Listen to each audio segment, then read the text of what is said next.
బాపట్ల జిల్లా సర్కార్ ఎక్స్ప్రెస్ బంగారం చోరీ కేసులో పోలీసులు పురోగతి సాధించారు. అనుమానితుడిని అదుపులోకి తీసుకుని విచారిస్తున్నారు. చెంగల్పట్టు నుంచి కాకినాడ వెళ్తున్న సర్కార్ ఎక్స్ప్రెస్ రైలును లక్ష్యంగా చేసుకుని దోపిడీ దొంగలు రెచ్చిపోయారు. రైలు బాపట్ల సమీపంలోకి రాగానే బోగిలోకి చొరబడి దుండగులు ప్రయాణికులను బెదిరించి వారి వద్ద నుంచి సుమారు 5 తులాల బంగారు ఆభరణాలను బలవంతంగా లాక్కొని పారిపోయారు. పోలీసులు కాల్పులు జరిపినా దొరకకుండా పారిపోయారు. 5 బృందాలుగా దొంగల కోసం పోలీసులు గాలింపు చేపట్టారు.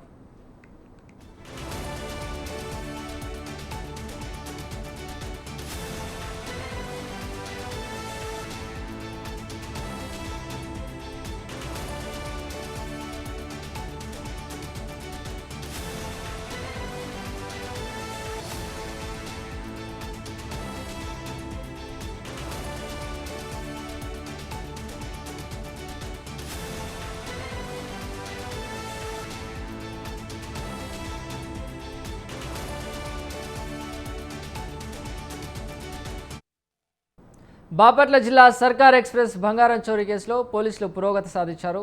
అనుమానితుడిని అదుపులోకి తీసుకుని విచారిస్తున్నారు. చెంగల్పట్టు నుంచి కాకినాడ వెళ్తున్న సర్కార్ ఎక్స్ప్రెస్ రైలును లక్ష్యంగా చేసుకుని దోపిడీ దొంగలు రెచ్చిపోయారు. రైలు బాపట్ల సమీపంలోకి రాగానే బోగిలోకి చొరబడిన దుండగులు ప్రయాణికులను బెదిరించి వారి వద్ద నుంచి సుమారు 5 తులాల బంగారం ఆభరణాలను బలవంతంగా లాక్కుని పారిపోయారు. పోలీసులు కాల్పులు జరిపినా దొరకకుండా పారిపోయారు. 5 బృందాలుగా దొంగల కోసం పోలీసులు గాలింపు చేపట్టారు.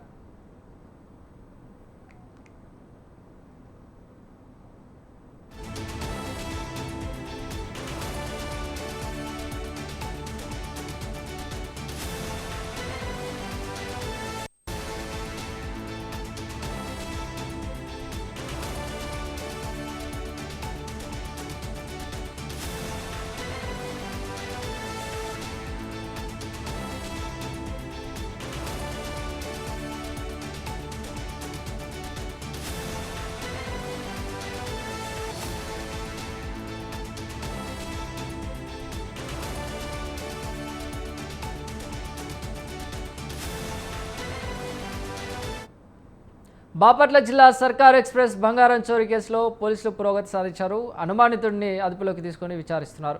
చెంగల్పట్టు నుంచి కాకినాడ వెళ్తున్న సర్కార్ ఎక్స్ప్రెస్ రైలును లక్ష్యంగా చేసుకుని దోపిడీ దొంగలు రెచ్చిపోయారు.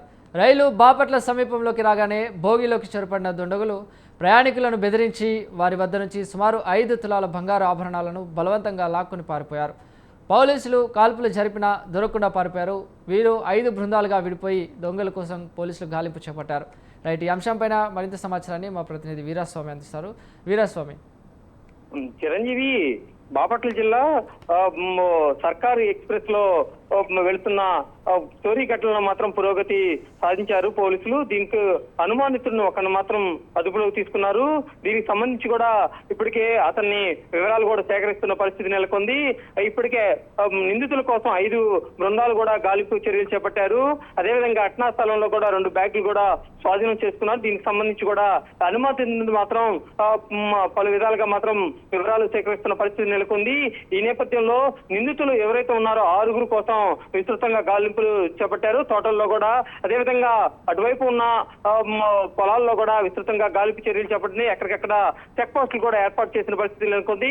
రైల్వే అధికారు, ఇటు పోలీసు ఉన్నతాధికారు దాదాపు మొత్తం 50 మంది మాత్రం ఈ నిందితుల కోసం గాలింపు చర్యలు చేపట్టారని చెప్పుకోవాల్సిన పరిస్థితి నెలకొంది.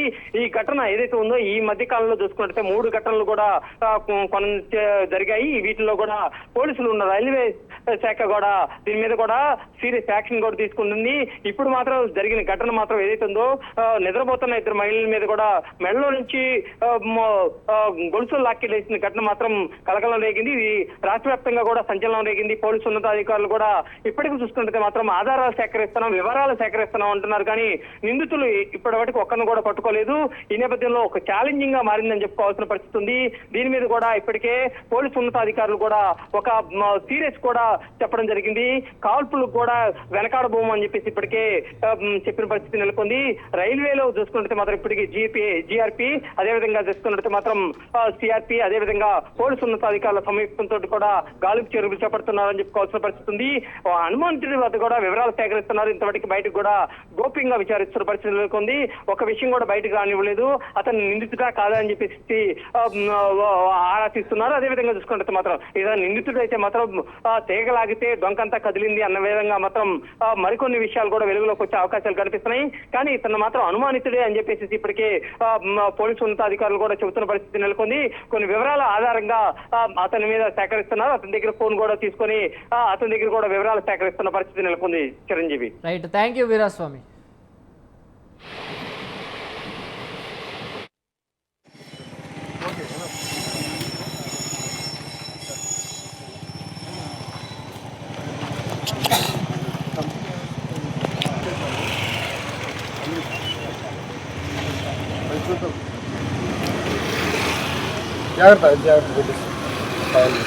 I told in Kakinada to ACP ka handle होगा ना.